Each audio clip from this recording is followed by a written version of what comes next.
High friend, welcome back to my channel. আশা করি তোমরা সবাই খুব ভালো আছো। আর আজকের আমি রুপোলি ঝকঝকে সুন্দর পমফ্রেট মাছগুলো দিয়ে রান্না করব, পমফ্রেট মাছের ঝাল।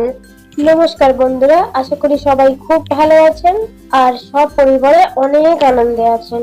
প্রথমে মাছ ভালো করে কেটে ধুয়ে পরিষ্কার করে নুন হলুদ মাখিয়ে নিন। তারপর মাছটা লাল করে ভেজে নিন। মাছ কাটার সময় খেয়াল রাখবেন পেটের দিকটা একটু চিড়ে দিলে তেল ঝাল একটু ভেতরে গেলে স্বাদটাও বৃদ্ধি পায়। আর এদিকে একটা মশলা করে নেবো। একটি ব্লেন্ডারের বাটি নিয়ে তাতে 1 টেবিল চামচ হলুদ সর্ষে, অল্প কালো সর্ষে, 1 টেবিল চামচ পোস্ত। পরিমাপ গুলো আপনারা একটু খেয়াল করে দেবেন। মাঝারি সাইজের 6টা পমফ্রেট মাছের জন্য আমি এই মশলা নিয়েছি।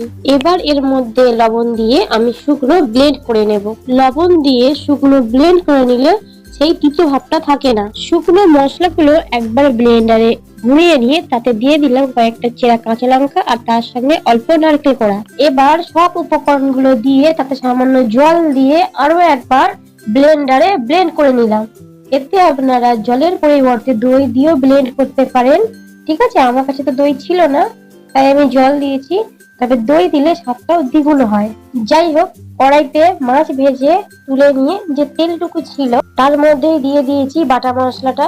মশলাটা হাতে সময় নিয়ে একটু কষাতে হবে যাতে এর কাঁচা গন্ধটা চলে যায়। এবার এর মধ্যে কয়েকটা কাঁচা লঙ্কা এবং সামান্য হলুদ গুঁড়ো দিলাম। আমি 1 চিমটেই হলুদ দিয়েছি, কারণ মাছেরটা অলরেডি নুন হলুদ মাখিয়ে ভেজে রাখা হয়েছে, তাই গ্রেভির জন্য আমি হলুদের পরিমাণ অল্পই রেখেছি। যাই হোক, ব্লেন্ডারের বাটিটা ধুয়ে আমি অল্প পরিমাণ জল দিয়ে দিয়েছি।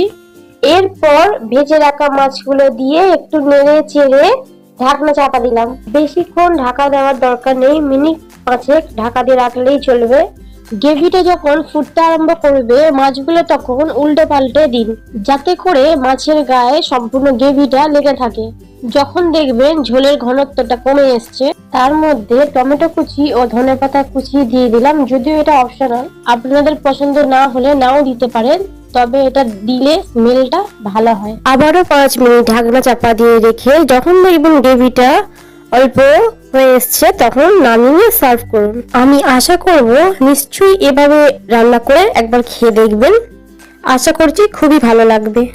আর অবশ্যই চ্যানেলটাকে সাবস্ক্রাইব করে, লাইক করে, শেয়ার করে আমার পাশে থাকা অনুরোধ রইল। অনেক ধন্যবাদ পুরো ভিডিওটা দেখার জন্য। আবারও হাজির হব নতুন কোনো রান্না নিয়ে।